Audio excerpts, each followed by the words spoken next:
하루를 시작하며 함께 기도합니다. 전능하시고 영원하신 주님, 주님께서 지난밤 우리를 은혜로 지키시고 안전하게 보호하시사 새로운 하루를 시작해 하셨습니다. 오늘을 시작하며 주님께 기도하오니 밤과 같이 낮 또한 우리를 보호하시어 주를 잊지 않게 하옵소서. 오늘 하루 모든 어려움 속에서도 주를 바라보게 붙들어 주시옵소서. 하루의 시작을 주님과 함께 열어가오니 오늘 주님께서 우리와 동행하심을 기억하게 하는 일용할 은혜와 사랑, 이 말씀을 통해 깨닫게 하옵소서. 우리 주 예수 그리스도의 이름으로 기도합니다. 아멘. 오늘 이 아침 주님께서 우리에게 주시는 말씀은 열왕기하 4장 38절에서 44절의 말씀입니다. 엘리사가 다시 길갈에 이르니 그 땅에 흉년이 들었는데 선지자의 제자들이 엘리사의 앞에 앉은지라.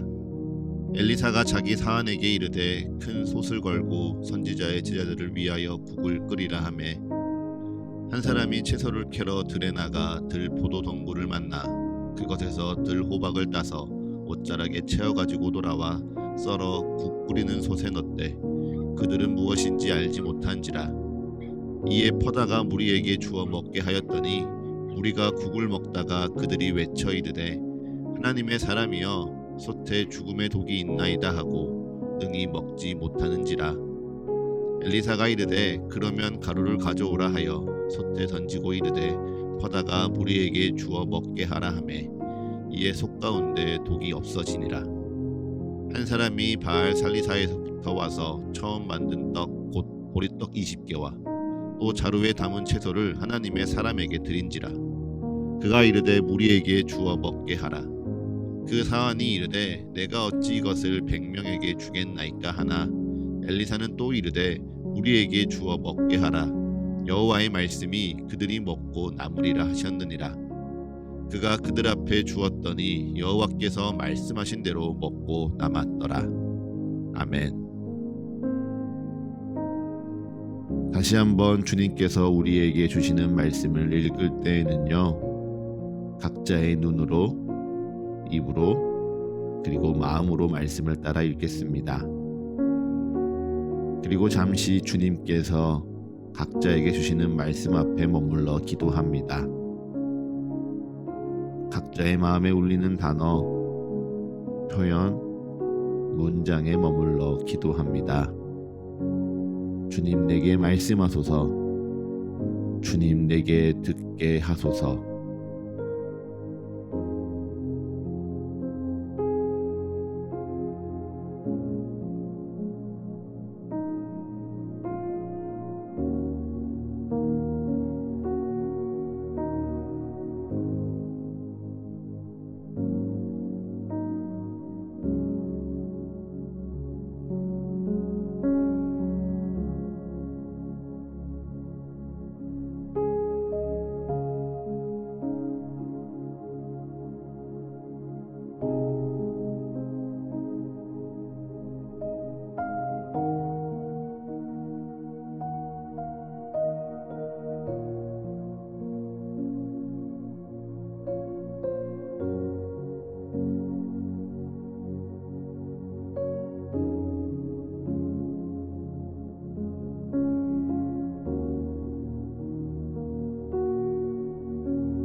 우리에게 찾아오는 어려움은 크게 두 가지로 나뉩니다. 각자의 능력이나 가지고 있는 재화 혹은 기타 다른 개인적인 것들로 충분히 대비할 수 있고 또 감당할 수 있는 어려움이 있는가 하면요, 그와 상관없이 그저 모두가 공평하게 겪어야만 하는, 견뎌내야만 하는 어려움도 있습니다. 아마 경제적인 이슈나 사회적인 변동 가운데 찾아오는 개인적인 어려움이 전자의 이야기라면요. 자연적인 변화에 따른 홍수나 흉년 같은 재해는요. 아마 후자의 어려움이라 볼 수 있겠죠. 각자의 능력이나 개인적인 차이들로 해결될 수 있는 어려움 앞에서라면요. 우리는 능력이 뛰어나거나 많은 것을 가진 사람을 부러워할 수밖에 없습니다. 그들이 가지고 있고 할 수 있는 것들로 어려움을 헤쳐나가면 나는 할 수 없는데, 나는 이룰 수 없는 것들에 아쉬워하고 그들을 동경하게 되는 것이 우리의 마음이지요. 그런데 그와 상관없이 그저 모두가 공평하게 겪어야만 하는 어려움 앞에서는요, 다른 것들이 다 소용없습니다. 거기에는 돈이 많거나 능력이 뛰어나거나 상관하지 않습니다. 그저 자연의 무자비한 힘 앞에서요, 인간의 능력과 제한은 무기력할 뿐이죠. 그래서 오늘 엘리사 시대에 찾아온 흉년이요, 꼭 그러하였습니다. 그 시대에 찾아온 흉년 앞에 그 땅의 모든 사람들은 고통받고 있습니다. 돈이 많은 사람이나 가난한 사람이나 상관하지 않습니다. 모두가 배가 고프고요, 굶주립니다. 왕궁에 살아가는 자들이나 길거리에 살아가는 자들이나 상관하지 않습니다. 모두가 배가 고픕니다.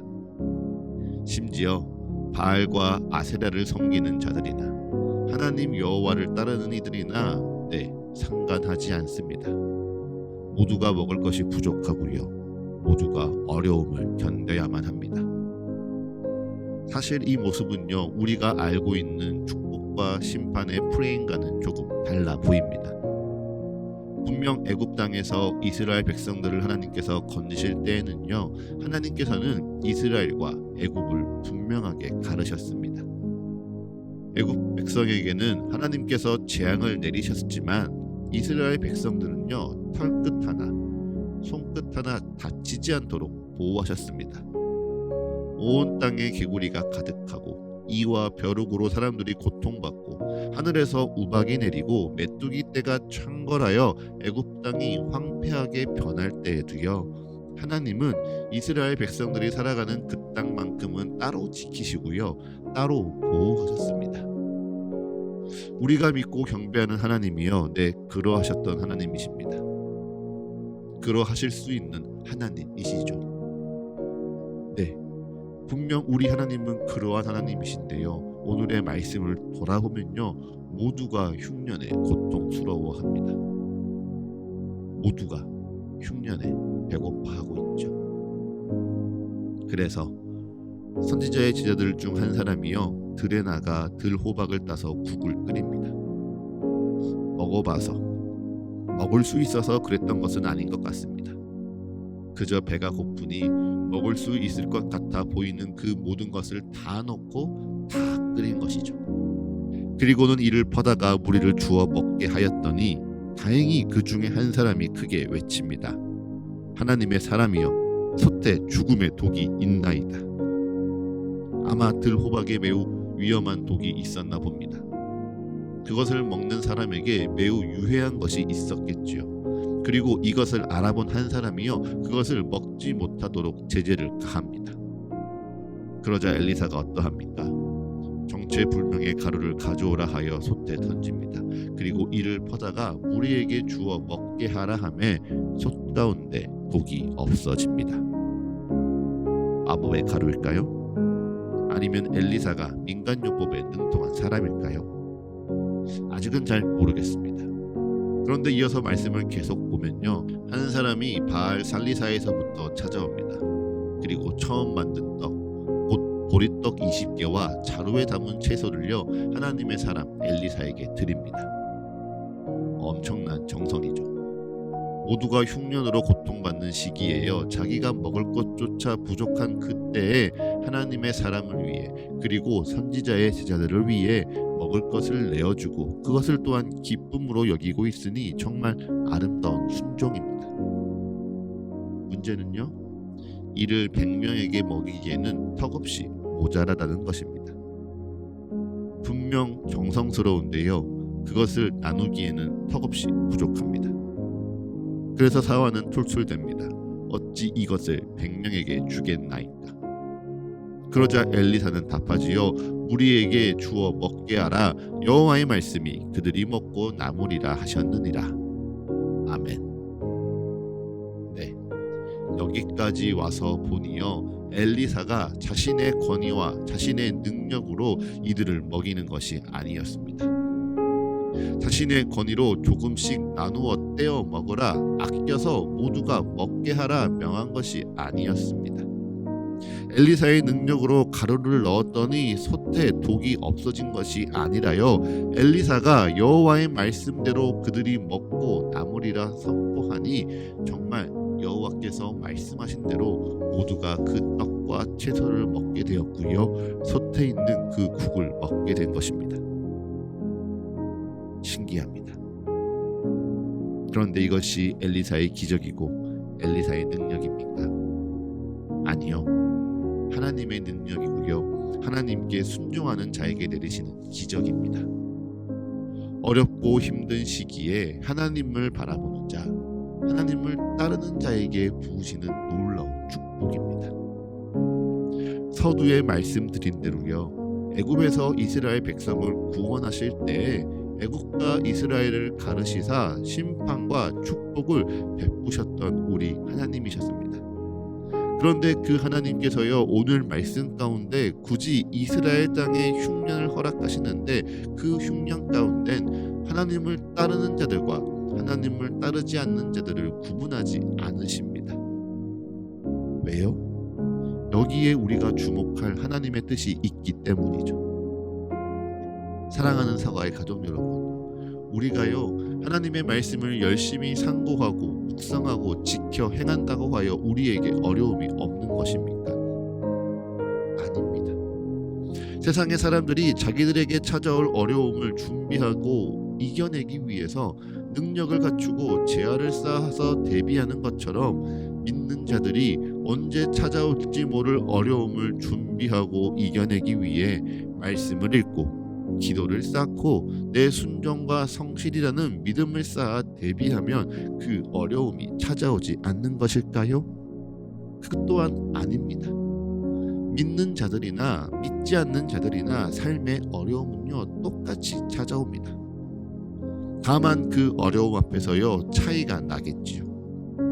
자신이 가진 것을 믿고 어떻게든 그것으로 이 어려움을 이겨내려고 하는 자와 그 어려움 앞에서 하나님을 믿고 하나님의 은혜를 구하며 이 어려움을 풀어내려는 자가 있는 것입니다. 그래서 오늘 말씀은요, 우리에게 분명하게 이야기합니다. 하나님이 택하신 자들에게 어려움이 없을 것이야 약속하는 것이 아니라요, 하나님이 택하신 자들에게 찾아오는 그 어려움 가운데 하나님의 말씀대로 행하는 자들에게 하나님이 어떻게 도우시고 또한 그들에게 은혜가 어떻게 넘쳐나는지 말이죠. 그러니 사랑하는 사과의 가족 여러분, 우리가 어려움 앞에서요, 정말 기억해야 할 것은 우리가 하나님께 택함 받은 자들이라는 사실이 아닙니다. 도리어 어려움 앞에서 우리가 정말 기억할 것은요, 하나님께 택함 받은 자들 가운데 하나님의 말씀대로 행하는 자, 하나님의 말씀에 순종하는 자들을 하나님이 어떻게 도우시고 은혜를 베푸시는가입니다.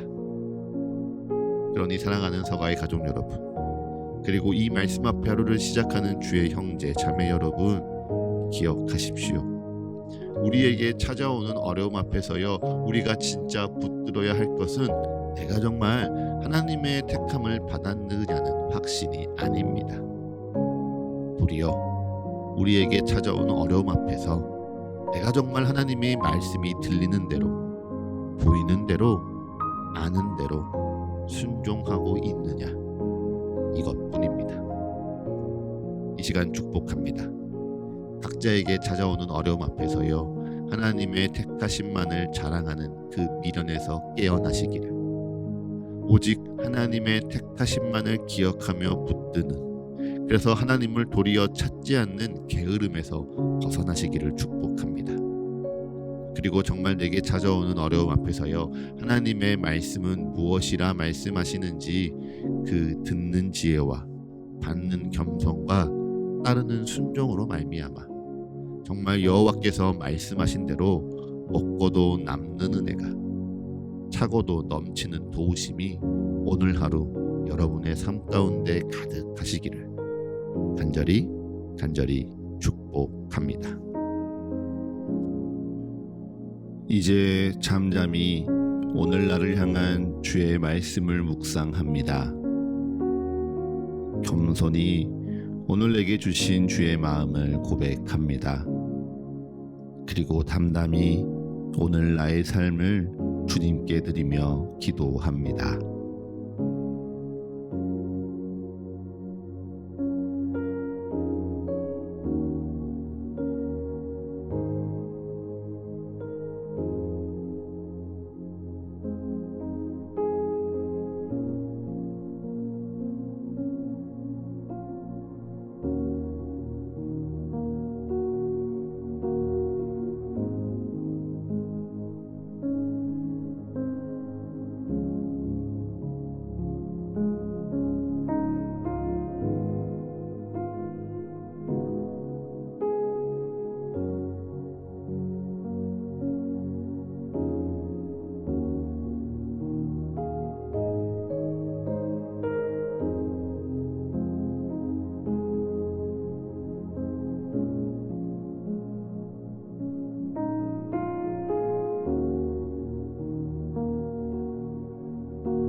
하루를 시작하는 예배를 마치며 함께 기도하겠습니다.